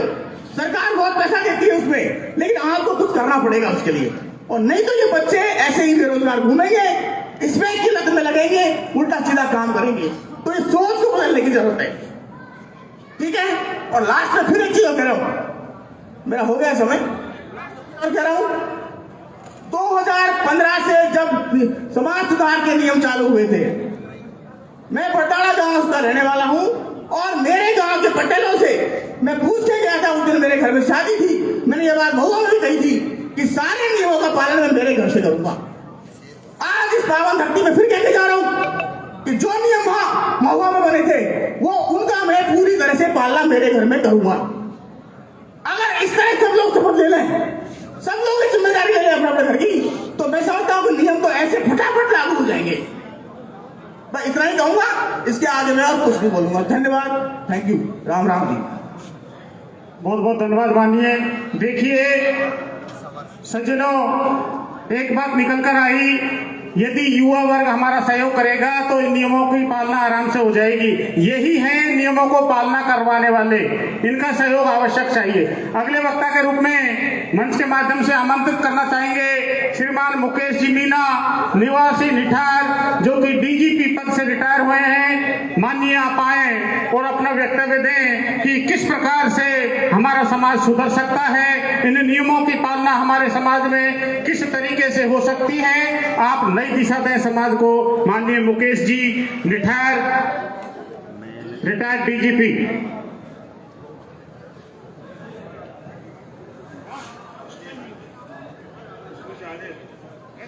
क्या बगल में भैया जी, थोड़ा सा साइड में हो जाए।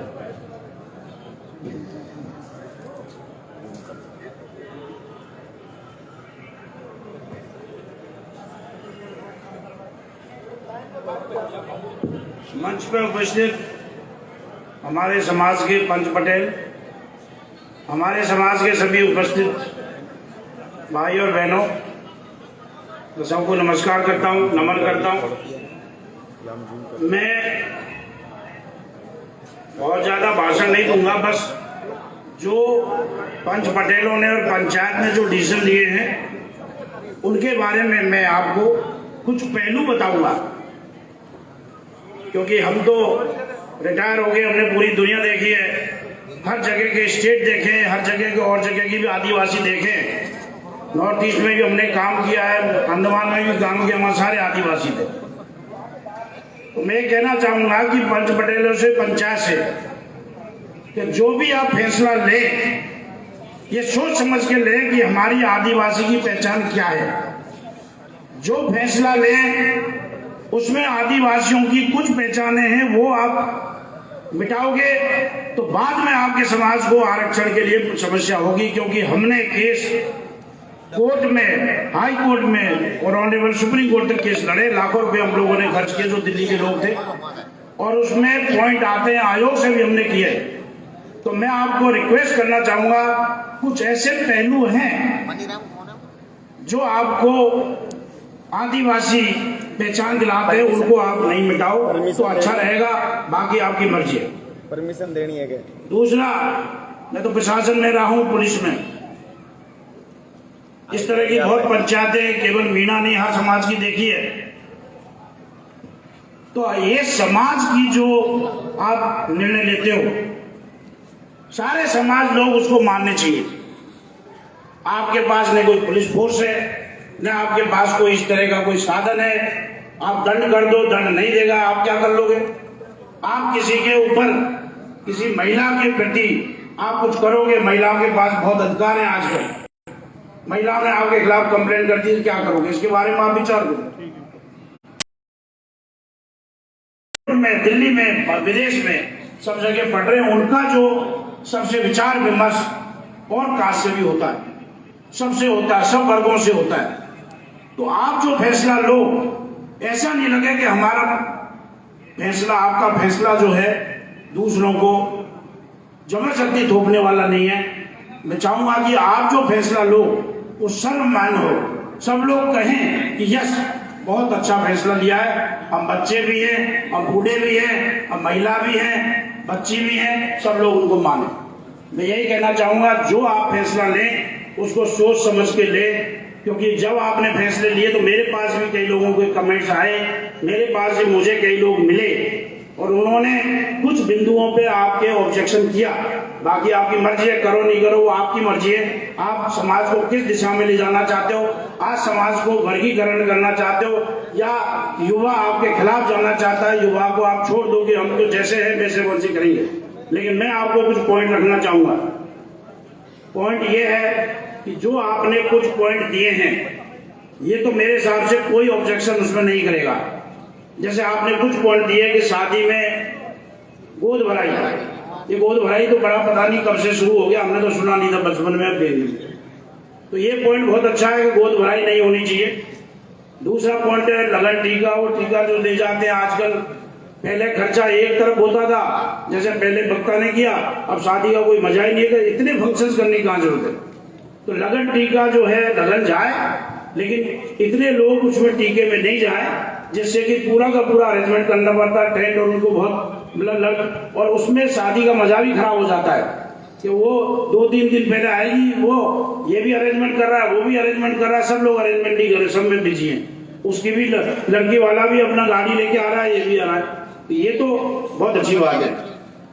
एक पॉइंट है, आपने बोला कि आतिशबाजी नहीं होनी चाहिए, ये सरकार भी चाहती है, प्रदूषण भी फैलता है, और इससे आपने देखा होगा आतिशबाजी कोई ऐसे नहीं कि कुरीति है, कुरीति उसका सेंस है कि आतिशबाजी करने से कई लोग जल जाते हैं, कई लोग जश्न मनाते हैं और उसमें कई लोगों के घर जल जाते हैं, कई लोगों के चोट लग जाती है। अच्छा पॉइंट है, ये बिल्कुल अच्छी बात है। एक पॉइंट आपने दिया कि नशीले पदार्थ, और ये बिल्कुल सही बात है। असली कुरीति यहीं पर है कि नशीले पदार्थ का तो उपयोग नहीं होना चाहिए, लेकिन मीणों के गांव में पहले मीणा समाज ये प्रण करे सारे कि जहां जहां आपके ठेके हैं उन ठेकों को सरकार से रिक्वेस्ट करके, जबरदस्ती आप बंद नहीं करा सकते ठेका को अगर चाहिए तो, लेकिन आप लोगों को सरकार को रिक्वेस्ट करना चाहिए कि जो भी ठेके वहां पर हैं उनको बंद करें। ये बहुत अच्छी बात है। इसके अलावा जो आदमी पीता है उसके बारे में आप कुछ नहीं कर सकते, क्योंकि आजकल तो आपकी खुद की संतान नहीं मानती, तो उसको कैसे सुधारो? पीना खाना उसके ऊपर है, लेकिन जब आपके ठेके ही नहीं रहेंगे तो बेटा वो परचेज करने जाएगा, वो खरीदने जाएगा टाउन में, पूरा दिन उसको खरीदने आने में ही लग जाएगा। अभी तो क्या है, खेतों में ही शराब मिल रही है, हर घर में शराब मिल रही है, और शराब एक ऐसा धंधा बन चुका है कुछ लोगों का, ये तो बहुत अच्छा धंधा है जी। हर आदमी उसको ठेका एक मिलता है और कई जगह उसके कई खेतों में लगते हैं। मेरा खुद का खेत है, उसके सामने 2 ठेके हैं, मतलब दो लोग अपने बांटते शराब, उसमें क्या कर सकते? तो ये जब तक आप लोग सब मिलके मीणों के गांव में ठेके बंद नहीं कराओगे सरकार से, प्रशासन से, जबरदस्ती नहीं, जो प्रशासन की जो नियम है उनके तहत रिक्वेस्ट करके आप ये बंद कराओ, आपके समाज सुधर जाएगा, बहुत सुधर जाएगा। आजकल मैं देखता हूँ सवेरे शाम सब लोग दारू पीते हैं, और माँ बहन बेटियां रात को निकल नहीं सकती, इवन गांव में नहीं निकल सकती। ये तो कमाल की बात हो गई, और वो अपराध में लिप्त होते हैं। आप देखो कितने लोग हमारे अपराध में लिप्त हैं। तो ये चीजें 4-5 जो चीजें मैंने बताई हैं ये बहुत अच्छी हैं, ये सब लोग इसको मेरे हिसाब से इम्प्लीमेंट करेंगे। बाकी वो पॉइंट वाइज मैं आपको बता देता हूँ, जो मेरा कमेंट है प्रशासन का अनुभव है, और आपको अनुभव ये कि आपका कोई बात मानेगा या नहीं मानेगा उसके बारे में कमेंट दे दूं। बाकी आपकी मर्जी है, आप जो फरमान देना चाहते हो दो, लेकिन युवा उसको माने, लड़की उसको माने, आप किसी को नहीं कर सकते, क्योंकि आप प्रशासन नहीं हो, आप केवल समाज को हो, आपकी इज्जत है, इज्जत के कारण ही गांव लोग उसको मानेंगे। ये नहीं आप जबरदस्ती हमने बोल दिया तो हम मानेंगे, ऐसा नहीं है। आपने कहा अच्छी बात है, जैसे रोशी करीरी में हुआ था, तो लड़के लड़की आराम से देख लें, पूरा घर चला जाए, 10 आदमी चले जाए, 20 चले जाए, कितने भी जाए, ननद चली जाए, सासू चली जाए, सारे देख लें भैया, पहले उसका घर देख लें, वो देख लें, दोनों पक्ष अच्छी तरह देख लें, इसमें कोई ऑब्जेक्शन नहीं है। खूब आराम से देखो, तय करो। पहले हमारे टाइम अगर आपको ध्यान, सबको तो बुजुर्ग हैं, लगन से पहले ही सगाई हो जाती, तो पहले ही सगाई तय कर लो ना, पहले ही मिलनी कर दो गांव में, जो भी करनी है आपको, तो उसमें वो टीके की जरूरत ही नहीं है। आप लड़की वाले आगे तय हो गए, सबको मालूम चल गया भाई शादी यहाँ से हो रही है, तो उसके बाद इसके बाद फिर गोद भराई में जाके और मना करने की कोई जरूरत नहीं है, पहले ही कर लो ये सारे काम। सगाई करने आए तो सगाई करने वाले आ जाए, हमको ध्यान है हमारी भी सगाई पहले हुई थी लगन से पहले, बाद में तो इस तरह की गोद भराई वगैरह कुछ हुई नहीं थी। ये आपने जन्मदिन बिल्कुल बंद कर दिया है, बहुत अच्छी बात है, मैं भी इसके खिलाफ हूँ। मैं आपको उदाहरण देता हूँ, मैंने एक हमारे घर में किसी को बंद किया था, जन्मदिन मना रहा था, मैंने कहा यार क्यों फिजूल का खर्चा करता है, वो आदमी 2 साल तक मेरे से बात नहीं किया। तो ये चीजें बड़ी वैसी हैं, विवादित है, छोटे बच्चों को समझाना बहुत मुश्किल है। आपको लग रहा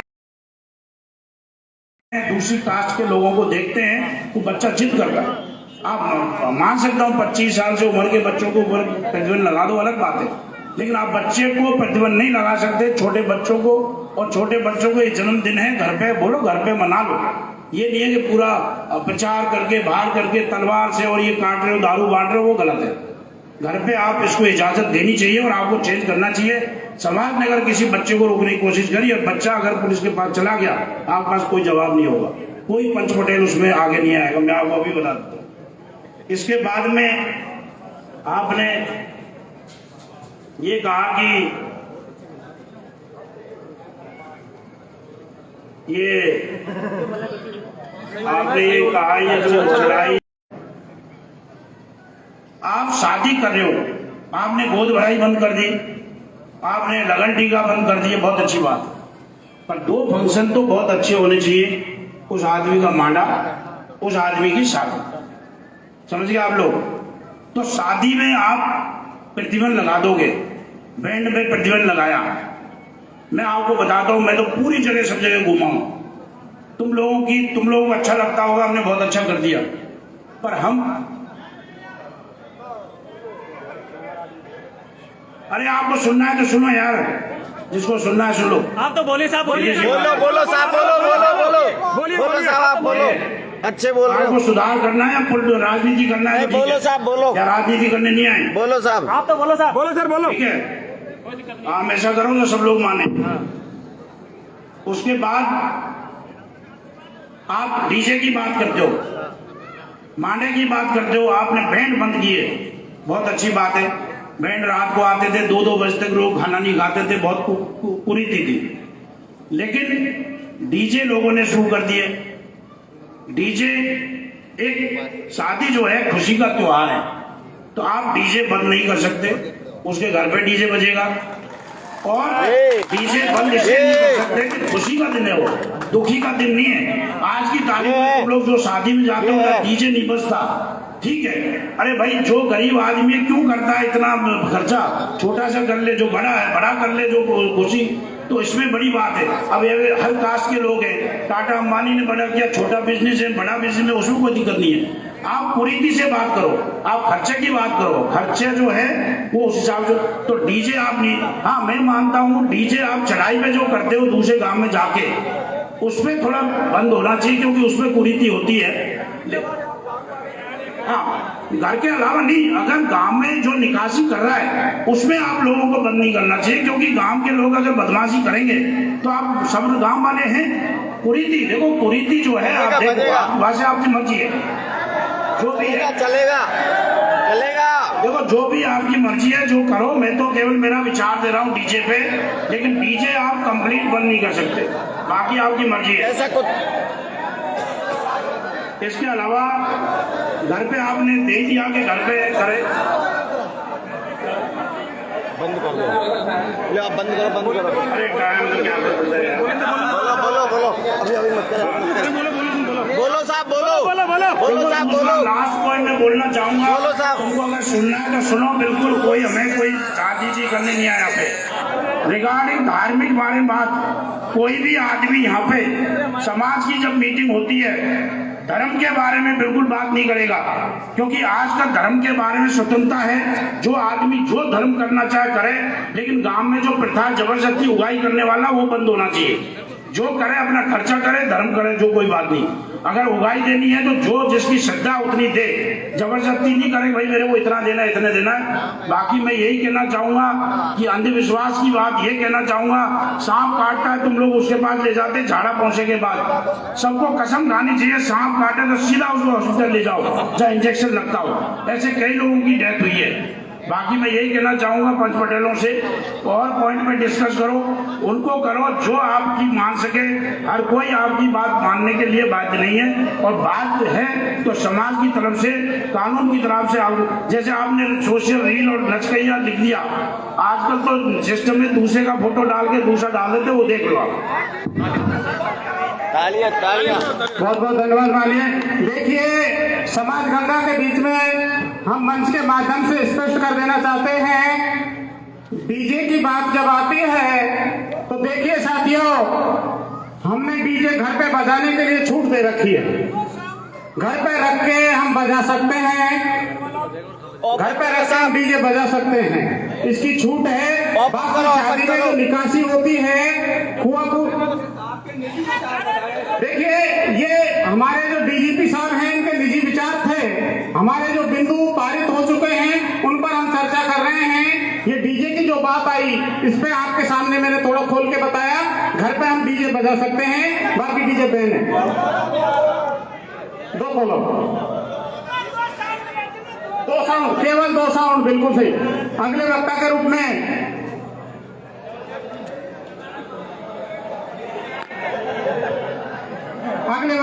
में आमंत्रित करना चाहेंगे माननीय नार सिंह जी सरपंच। नाम आप आए और अपने विचार रखें। माननीय नार सिंह जी सरपंच साहब, निवासी नाम। सम्मानीय मंच, मैं संक्षिप्त में आपसे निवेदन करना चाहूंगा, महापंचायत जगह जगह आयोजित करा रही कमेटी से निवेदन करूंगा, पहले तो हमें एक्सपेक्ट करते हैं समाज को पागल मत बनाओ कि एक बेच जाएंगे, कितने आदमी जाएंगे, क्या क्या रोके क्या क्या नहीं है। यहाँ आप सलाह मशवरा मत करो। जब आपने डिसीजन कर दिया कि महुआ में जो हो गया वो फाइनल हो गया, फिर विचार विमर्श क्यों करते हो, क्यों जनता को परेशान कर रहे हो? आप डिसीजन दे दीजिए। यदि ये निश्चित कर दिया गया है कि बाजा बंद है तो बंद है, गोद भराई बंद है तो बंद है। चाहे कोई अमीर हो चाहे गरीब हो, यानी अमीर को अलाउ है, गरीब को बंद है। गरीब भी उस समाज में जीता है, गरीब को भी अपमान होता है। आप कहते हो जन्मदिन मनाना चाहिए, जो अमीर मनाएगा, जो गरीब का बच्चा देखेगा तो वो भी कहेगा मेरा जन्मदिन मनना चाहिए। तो जन्मदिन मनाए बंद कर दो ने, और शौक है आपके पैसा तो किसी गरीब की बच्ची की शादी कर दो, उसको करो धूमधाम से। और बड़ा पुण्य करना है, यज्ञ करना है, यज्ञ करने का शौक है तो गरीब की बच्ची की शादी करो। गरीब की बच्ची 22-22, 23-23 साल की होगी, पैसे के कारण शादी नहीं हो पा रही है, उस यज्ञ को कीजिए। मैं आप कमेटी के अध्यक्ष और सदस्यों से निवेदन करूंगा, आप पहले आपका खाका तैयार करके बता दें इस महाभारत के आदिवासी समाज को कि हमें क्या पालना करनी है, और प्रत्येक पर प्रतिज्ञा करा दीजिए, हाथ खड़ा करके हम आपकी पालना करेंगे। लेकिन डिसीजन लीजिए, बार बार विचार मत करके समाज को गुमराह मत कीजिए। जय भारत जय। बहुत बहुत धन्यवाद सरपंच साहब। देखिए, सरपंच साहब ने अभी जो निवेदन किया, समाज गंगा के बीच में निवेदन करना चाहते हैं। आज की इस महापंचायत का एजेंडा यही था कि जो मीन भगवान ठेकरा पर जो बिंदु पारित हुए थे, उन बिंदुओं की पालना कैसे हो। कोई संशोधन नहीं है किसी भी प्रकार का। जो नियम वहां पारित हो गए थे, उन नियमों को किस तरीके से पारित किया जाए, पालना कैसे हो उन नियमों की, केवल और केवल इसी मुद्दे पर चर्चा करनी है। इधर जो बंधु बैठे हैं, कृपया बैठ जाइए, कोई वो नहीं है, आपको बैठ जाइए आराम से। मंच का स्पष्ट निर्देश है आपके लिए, कृपया बैठ जाइए। आप जो भी हैं बैठ जाइए, आप बैठ जाए। जो भी बात है आपकी, आप बैठ जाए। जो भी युवा है बैठ जाइए। आप अगले वक्ता के रूप में बैठ जाइए। आपकी बात जो भी है आप बैठ जाए, कृपया शांति से बैठे, सुनेंगे हम। अगले वक्ता के रूप में आमंत्रित करना चाहेंगे माननीय राकेश जी मीणा, सरपंच मोहनपुरा। माननीय राकेश जी मीणा, सरपंच साहब मोहनपुरा, अच्छा बोलते हैं, बहुत अच्छे वक्ता हैं, अपने विचार रखें। आप उस दिन भी उस महापंचायत में थे। माननीय राकेश जी मीणा, सरपंच मोहनपुरा।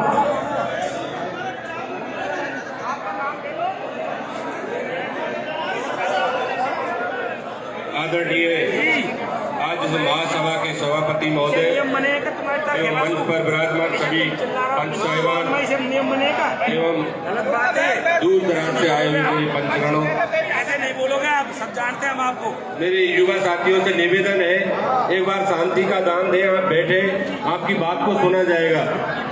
सभी युवा साथियों से मेरा करवैध निवेदन है, आप शांति प्रिय, शांति से बैठे।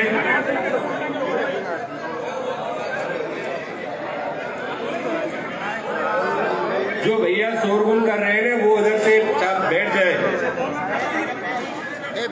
और जिसके जो विचार रखना चाहता है वो पर्ची पहुंचा दे मंच पर, वो अपना विचार यहाँ के रख सकता है। जो सामने खड़े हुए शोरगुल कर रहे हैं भाइयों से निवेदन है, समाज की मान मर्यादा को आप खत्म नहीं करें, मान मर्यादा को समझें, और अपनी बात जो रखनी है वो यहाँ पे रख सकता है। अभी मेरे से पूर्व सभी वक्ताओं ने अपने अपने विचार रखे। मैं सभापति महोदय से निवेदन करना चाहूंगा, इस मंच के माध्यम से कमेटी से निवेदन करना चाहूंगा।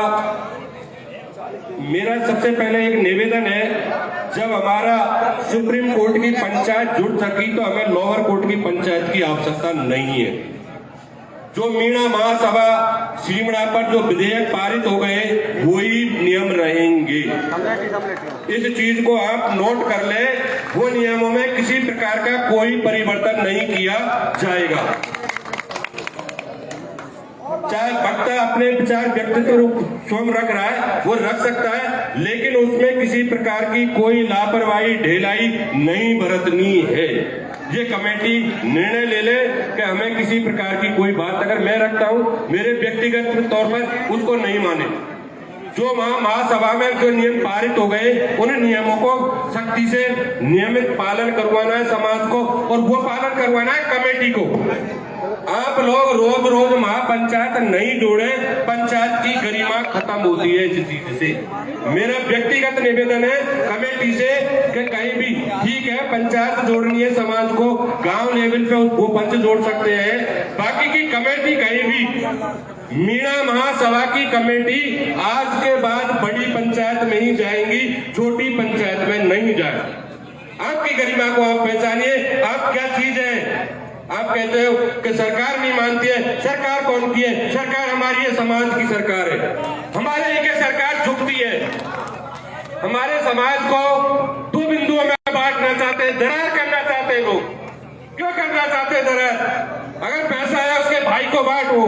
एक भाई भूखा मर रहा है और उसको एक चवन्नी नहीं देते वो, ये पैसे वालों की औकात है। आज वो आके कहते थे समाज को दो बिंदुओं में बांट दिया और समाज एक तो इन्हें नौकर वर्ग का समाज हो रहा है, एक गरीब तबके का समाज हो रहा है। हमारे गरीब तबके के लोग हैं, उन भाइयों से पूछो उनके दिल से क्या गुजरती है। कोई किसी का साथ नहीं देता आज के जमाने में। युवा साथ कौन देता है? अगर भैया आप मेरे पास, मैं बताऊं आपको उदाहरण, तेरा अगर एक दे रहा होगा ऐसा मैं बताऊं, बहुत से साथ भाई बहुत सारे हो सकते हैं। आपके जो विचार है आप मंच के माध्यम से आके रख सकते हो। अरे भैया आप बहस नहीं करें। तो मेरा सभी पंचों से निवेदन है कि पहली बात तो जो हमारे मीणा महासभा ने मीणा सिमड़ा में जो पंचायत जोड़ी गई थी और उसमें जो नियम कानून लागू हो गए थे, उन कानूनों को सख्ती से लागू किया जाए। और जो शर्त रख दी गई है उसमें वो शर्त होगी, समाज से कोई बड़ी चीज नहीं है। हाँ, ठेकड़ा समरेटी में उसमें रखा गया था 1 लाख रुपए जुर्माना समाज से बहिष्कृत किया जाएगा। अगर कोई नियमों का पालन नहीं करता है तो उन नियमों को ही माना जाएगा और ये शर्त लागू रहेगी।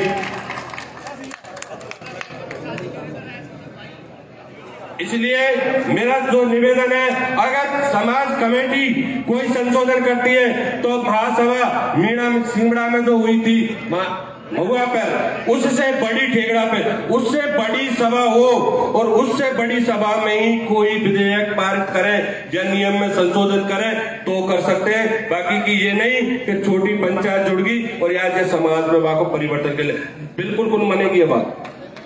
इसलिए मनेगी वही बात, हमको हमारे पंचों की आन बान पगड़ी की शान रखनी है। पंचों की तो पंच जो होते थे वो पंच जो फैसला कर देते थे उसको सरकार मानती थी, गांव मानता था।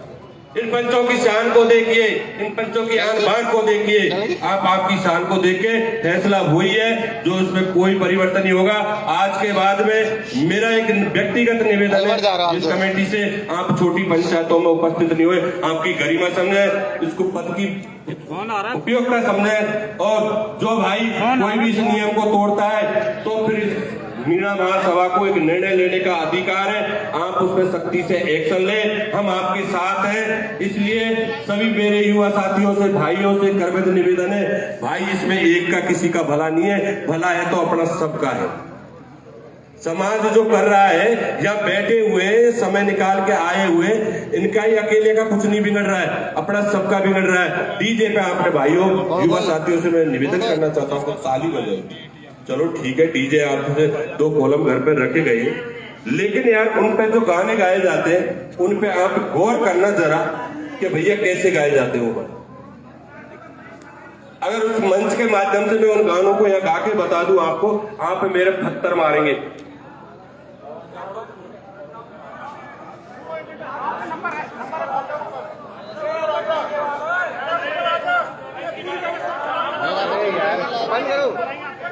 भैया आपका जो भी विचार है आप यहाँ पे रखना, आपको स्वतंत्रता का अधिकार है। तो मेरा युवा साथियों से निवेदन है, आखना है कि ऐसे शब्दों को अपने परिवार में, अपन सभी बच्चे वाले हैं, सभी बच्चे वाले हैं, तो भैया इसका पालन करना। ठीक है, ये समाज बैठा हुआ है, बुजुर्ग है, आज नहीं कल इनको जाना है। आप लोगों को देश की बागडोर संभालनी है, गांव की बागडोर संभालनी है, परिवार की बागडोर संभालनी है। आप सोचो ऐसे शब्दों को यूज में लिया जाता है उस पे। तो इसलिए मेरा निवेदन है कि भैया ये डीजे भी है ना, कानूनी तौर पर तो ये 2 कॉलम छूट दे दी, ये बहुत बड़ी गनीमत नहीं। हमारा व्यक्तिगत विचार तो यार क्या बिल्कुल बोकड़ा सोच उड़ा था। लेकिन समाज ने वो 2 कॉलम रख दिए, वो बहुत रख दिए, तो इसीलिए इसकी पालना करवाओ। और पंचों से निवेदन है, रोज रोज महापंचायत जुड़ना, पंचायत एकत्रित होना, ये सारी चीजें इन्हें समय को बर्बाद करना, अपन सब अपने गांव लेवल पे एक पंचायत कर ले, कैसे भी समझाइश कर ले, वही मेरा व्यक्तिगत एक सुझाव है कि इतनी बड़ी महापंचायतों का आयोजन करना ये नहीं। गुजर भाई इनके 1-2 महापंचायत हुई और फिर तुरंत